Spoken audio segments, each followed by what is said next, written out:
Welcome to this week's episode of Content Creation Made Easy. I am your host, Jen Liddy, and we are talking today about what happens when we make certain decisions with our content and the long-term ripple effects of that. I want to start with, I'm going to give you two actionable items today, but I want to start with a little story about me getting to Florida that was really made clear what happens when we make a decision and the ripple effects of that. So I was desperate to get out of Syracuse. It has been 7 degrees and icy and snowy and just horrible. So I was like, I've got to get to Florida. So I booked myself a long weekend. On the day of my flight, it was 4:30 a.m. I woke up, got to the airport, was on the plane by 5:20 for my 6 a.m. flight. And there we sat on the plane until 7:45 when they finally deplaned us. There were a whole bunch of things wrong, but the biggest problem was there was no fuel. The fuel trucks, it turns out, we found out later, the fuel trucks were the problem.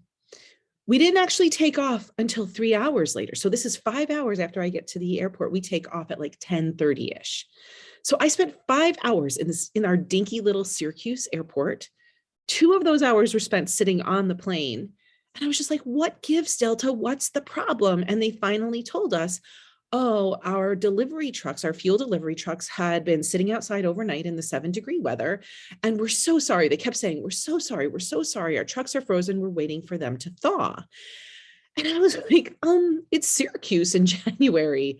Are we waiting here till June? How are they actually going to thaw? What's your plan?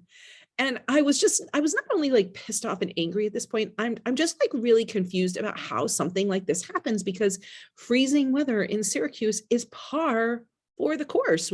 This is not our first day having frozen weather. It turns out someone failed to follow protocol the night before, and they left the trucks out overnight. So they never got back in their hangar, and the fuel trucks were frozen. So why not just consider the ripple effects of a choice that somebody made that night to not follow protocol, right? Beyond the missed connections, and then of course, all of the subsequent rebookings, not only in addition to the lost reservations on the other side, all of the people whose cars weren't there anymore. Maybe they had missed a reservation at a restaurant or a hotel or whatever. Think about all the people, the meetings, the experiences that were affected on the other side because somebody couldn't show up because they were sitting in Syracuse in 7 degrees. Think about all the time and effort that this Delta staff had to deal with angry, resentful, upset, annoyed customers, right? It affected them too. It wasn't their fault, but it affected them. And then there's hundreds of people sitting in the airport, and there's hundreds more coming in for their upcoming flights. That's double the amount of people that they usually serve in terms of food and seating and addressing problems on the line. Let's talk about the big one, emotions. Everybody's tending to their emotions, right? Depending on how much you can keep your cool, which it really takes me so much time and effort to keep my cool when I'm traveling on an airline. I mean, there are people who can range in this, right? We've got fear, we've got anxiety and worry, we've got resentment, we've got irritation, we've got full-blown anger, right? Everybody's trying to manage their emotions. So this one event of not putting the trucks back in the hangar was a choice that created outcomes that were super far reaching and not immediately evident. I'm sure that we could sit here and brainstorm lots and lots of other kinds of outcomes. It's all about the ripple effects. And this is something that we deal with in our content and marketing all the time. Our words, our ideas, our thoughts, the things we want to share with our audience, your content, your marketing, it has ripple effects. When you do it well, when you don't do it at all, when you do it badly, it really does create ripple effects. So today I want to talk about the ripple effects in your own content marketing and some things you can do to make sure that you're helping yourself and setting yourself up for the ripple effects to actually serve you and your audience. So the first one is that marketing starts with a mindset that creates positive ripple effects, both for us and our audience. Now, most people are not creating content because they tell me the following things. I don't know what to say or how to say it. It takes too much time and doesn't feel good or natural. And I just can't seem to ever get it done. It always falls to the bottom of the list. Those are the 3 big ones I hear. That creates ripple effects. These are what those are. Our audience does not know us, they don't come to engage with us, and they don't hire us. And that affects our business, right? It affects our bottom line. The ripple effect of that is we're not making the money. The reason we got into this business was, yes, to help people, of course. Yes, to have freedom and creativity, and to make money. It's not a dirty word to make money. So we feel like we're wasting time and energy. Why are we doing this? Why the F are we doing this, right? And then another ripple effect is we judge ourselves. We're not successful. We're not achieving our goals. We're wasting our time. Why are we doing this? So when we don't have the right marketing mindset, and we don't understand that our audience needs us to show up regularly, and they need a clear, consistent message over and over to engage with us, they're not going to hire us. So keep in mind, content creation is a long game. The first ripple effect you have to ask yourself is, how do I want to play the game? And am I playing the game? So that's the first thing I want you to think about. Remember, when you choose not to engage, or you choose to use a way of doing content that feels crappy to you, that's going to create a ripple effect. It's going to create a ripple effect of you not showing up and your audience not connecting with you.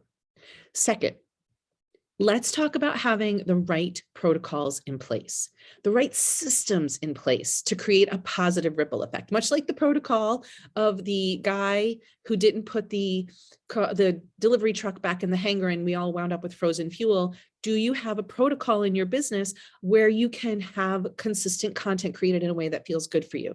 So we solve these strategies by having, we solve these problems by having strategies and plans in place that help you. One, learn what to say to your audience. Do you know what to say exactly to your exact audience in a way that feels good for you? If you're struggling with this, go back to last week's episode, because Shanice and I did a coaching session live that literally helped her with that.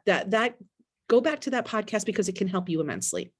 2, experience accountability, because implementation and get shit done time is vital. I'm telling you, I have included implementation hours across my week, and I've started doing it with my clients and my members in my studio program, and it is making a huge difference for them. So how can you create accountability? Maybe like you can't do it yourself. Most of us can't. We need accountability. So who can you show up with to get it done? Somehow getting it done with other people makes a big difference.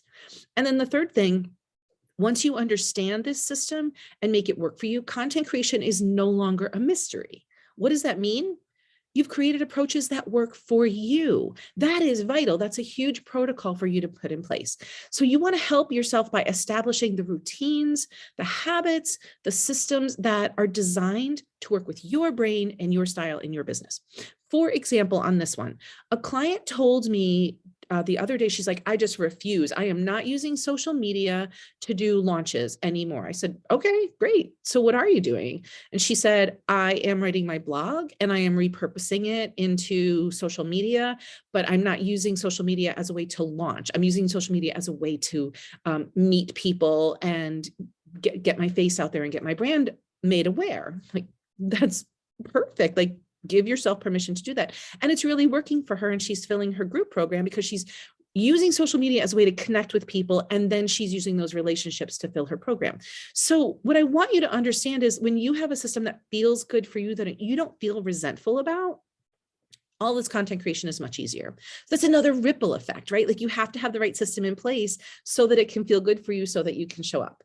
Now, ultimately, it does not make a difference whether you use social media or not, or whether you're not on Pinterest, or whether you hate Reels and TikTok, or you don't want to do podcasts. Whatever it is that you don't want to do, or you are or you aren't, you have to make it work for you, because showing up creates these long-term relationships and ripple effects, and people will start to know you.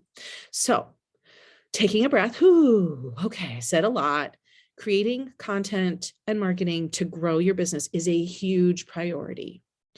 And if you're ignoring it or are confused by it, it doesn't have to swallow you up. If you first adjust your mindset about this, and second, create systems that will help you, that's the first 2 things you want to do right now. So create ripples, create plans that work for you. And if you struggle with this, I just want you to think about how support could help you. I actually had a client reach out to me, and she said, I'm just going to read you her email to me. She said, Jen, I wrote a blog post today in 2 hours. Never in my life have I written something that good, that fast. I followed your method instinctively of defining the important points and then elaborating on them. I still need some work on my call to action, but other than that, I think it's ready to go. I haven't written anything since the summer of last year. Go figure. Like that kind of freedom now can ripple out into her business and her audience and help her audience with her expertise, right? So if you are struggling with this, I know that you're tired of content creation being the bottleneck in your business. And I know that you are looking to master your own content. And that's what we do inside the Content Creator Studio. So if everything that I said today makes sense to you and you can take that and run with it on your own, fantastic. If you feel like it would help to have somebody talking to you about your content every week, or somebody to ask questions to or have feedback from, and implementation time, then you're going to want to join the studio. We meet every week. You have lots of opportunities to connect with me. It's a $47 a month program, and you can cancel anytime that you want to graduate. You can go grab a spot there at jenliddy.com/studio. We would love to have you. But more importantly, your audience would love to have you. Your audience would love to hear from you in your very you kind of way. So I encourage you, please create a mindset and some protocols that help you create the ripple effects in your own business and then, of course, in the world. As always, thank you so much for showing up. I appreciate that you're here. I know there's lots of podcasts that you can listen to on content and marketing. I'm glad that you're here with me. If you could rate and review us, I would be so appreciative. And if you have a friend who you know needs these messages, somebody else struggling with content and marketing, please share the podcast. I would be really, really grateful. I would love to hear from you. Feel free to reach out anytime. I'm Jen Liddy, and I'm signing off till next week for Content Creation Made Easy. Bye.